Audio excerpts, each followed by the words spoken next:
Assalamualaikum warahmatullahi wabarakatuh. Waalaikumsalam warahmatullahi wabarakatuh. Di sini kami ingin menjelaskan mind mapping hasil diskusi dari kelompok 3 yang beranggotakan 5 orang dengan saya sendiri, Agung Indrawan, NIM 2354 2320 23. Perkenalkan, nama saya Abdul Aziz, NIM 2354 232019.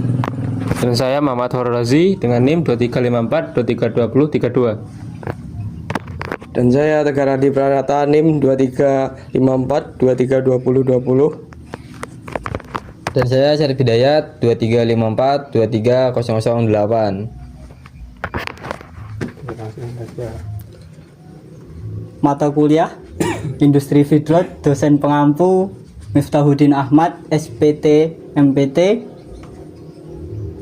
Langsung saja kita mulai Ke ke penjelasan. penjelasan pemilihan bakalan. Oke, langsung saja ke penjelasan pemilihan bakalan. Di sini ada ciri-ciri bakalan yang baik. Ada 4 ciri-ciri. Yang pertama yaitu kesehatan yang baik, kualitas genetik, laju pertumbuhan cepat, dan juga efisiensi pakan tinggi. Seperti apa kesehatan yang baik? Jadi kesehatan yang baik, bakalan harus menunjukkan tanda-tanda kesehatan optimal seperti nafsu makan yang baik, aktif, dan tanggap terhadap lingkungan sekitar. Kemudian ada kualitas genetik. Kualitas genetik yang unggul sangat penting untuk pertumbuhan yang optimal. Sapi bibit yang baik biasanya memiliki selisih dan perkiraan keunggulan genetik yang terdokumentasi. Selanjutnya, laju pertumbuhan cepat. Laju pertumbuhan cepat, bakalan yang ideal untuk penggemukan berada pada fase pertumbuhan cepat, biasanya pada usia 1,5 hingga 2,5 tahun, untuk mencapai pertambahan bobot badan yang maksimal. Yang terakhir yaitu efisiensi pakan tinggi. Efisiensi pakan tinggi pada usia ideal penggemukan 1,5 sampai 2,5 tahun. Efisiensi saluran cerna sapi optimal sehingga pakan yang diberikan dapat diserap secara maksimal untuk pertumbuhan. Selanjutnya akan dilanjutkan oleh Tegar. Langsung, Mas. Ya, saya akan melanjutkan tentang jenis-jenis bakalan sapi. Bakalan sapi dibagi menjadi beberapa, yaitu sapi simental, sapi limosin, dan sapi Brahman, sapi FH, sapi Bali, dan sapi Ongol. Sapi simental cocok untuk di daerah dengan pertumbuhan otot yang bagus dan penimbunan lemak rendah, kualitas karkas unggul. Terus sapi limosin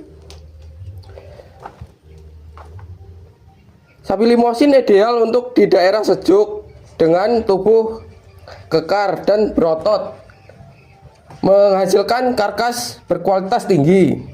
Dan berikutnya sapi Brahman. Sapi Brahman tahan terhadap penyakit dan serangga dengan persentase kualitas 46 hingga 54, ideal untuk di daerah tropis. Dan sapi FH awalnya digunakan sebagai sapi perah, tapi juga digunakan sebagai sapi potong, tumbuh cepat dan menghasilkan karkas yang baik. Sapi Bali cocok untuk di daerah tropis dengan ketinggian di bawah 100 meter. Efisiensi pakan baik dengan persentase karkas 56 sampai 57%. Dan sapi Ongol tahan terhadap cuaca panas dan serangan serangga dengan kualitas karkas 45 sampai dengan 80%, cocok untuk di iklim Indonesia.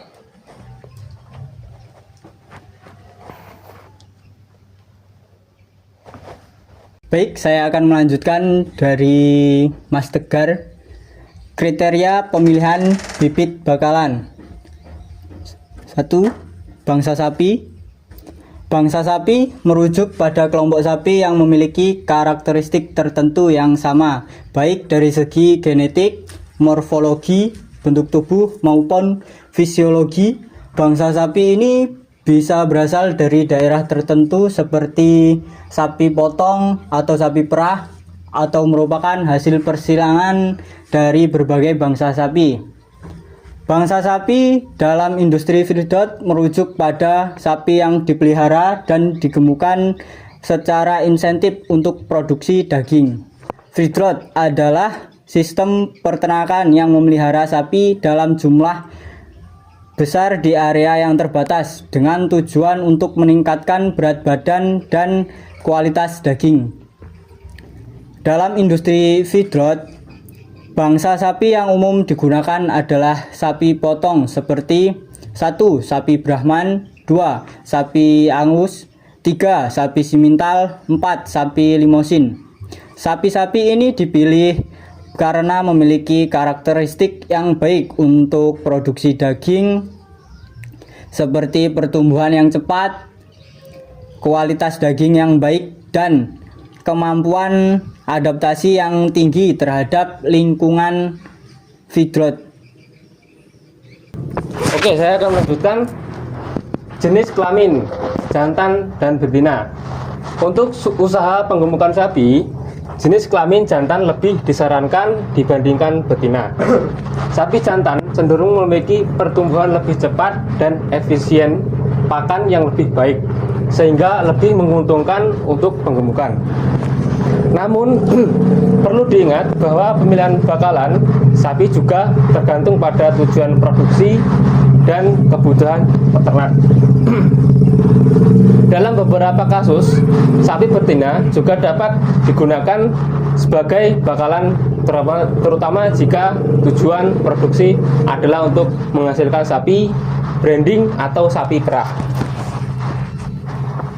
Oke, untuk umur dilanjutkan oleh Mas Ajis. Jadi selanjutnya di sini ada umur. Coba Mas. Oke. Umur sapi ideal sapi bakalan untuk penggemukan biasanya adalah antara 1,5 hingga 2,5 tahun. Pada usia ini, sapi sudah cukup besar dan memiliki potensi pertumbuhan yang baik untuk mencapai bobot ideal setelah penggemukan. Oke, di sini saya akan menjelaskan tentang kondisi fisik pada pemilihan bakalan sapi. Kondisi fisik yang baik pada bakalan sapi sangatlah penting untuk keberhasilan penggemukan.